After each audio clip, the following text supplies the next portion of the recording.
My part of that legacy is one of death and war. But you're more than that.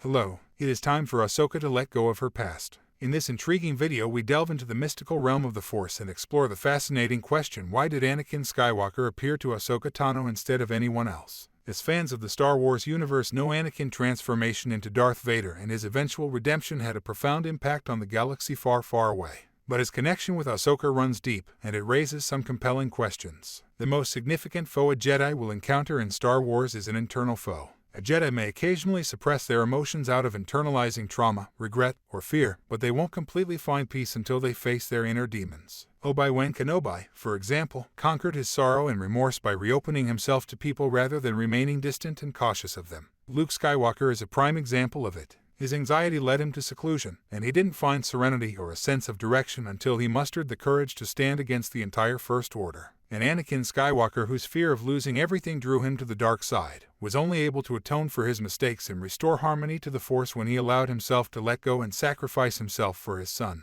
The time has come for Ahsoka Tano to take the lead, and in the 5th episode of Ahsoka the Shadow Warrior, Ahsoka finally lets go of some of the internalized regret and anguish that have been limiting her for so long. The Anakin that Ahsoka sees is a figment of her memories and feelings. It was ambiguous what the world between worlds revealed to Ahsoka. She did not get the lesson that she needed to learn with the same clarity as Luke Skywalker did when he perceived himself as Darth Vader in a Force vision on Dagobah. Even while Anakin was with Ahsoka during her Force visions, he wasn't really making things better for her. Instead, he was kind of starting them. But that's not true. Ahsoka regarded her old master differently from the Anakin we see in her Force visions. Ahsoka saw Anakin because he had been the source of all of her regrets, anxieties, and internal conflict. She refuses to form attachments to anyone because of him. She feels apprehensive and defensive because of him. Ahsoka had been dealing with the loss of her master for a very long time, and perhaps she worried that one day she might make the same mistakes he made. But if Ahsoka carries this burden around with her, she will never be fully free. If she keeps her distance from other people, she will never be able to instruct Sabine Wren honestly and completely. In Star Wars Rebels, Ezra Bridger once said, and that's the lesson, as he came to terms with the truth that he could not prevent the demise of his late master Kanan Jarrus. Ezra discovered that holding on to the past would only set him back, and that instead, he needed to let go and respect Kanan's sacrifice. Ahsoka ventures on an emotional journey. Ahsoka encounters Anakin Skywalker, her former master, when she arrives in the world between worlds. Ahsoka initially thinks her master is there to guide her, but Anakin informs her it's time to finish your training.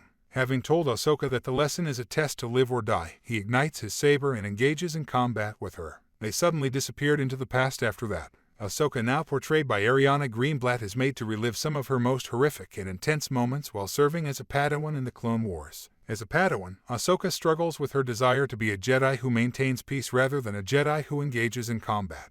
Anakin is informed by her that he is more potent and dangerous than anyone had anticipated. After a brief moment of change, Anakin transforms into a Sith and battles Ahsoka once more. His lightsaber also changes color. Thank you for watching.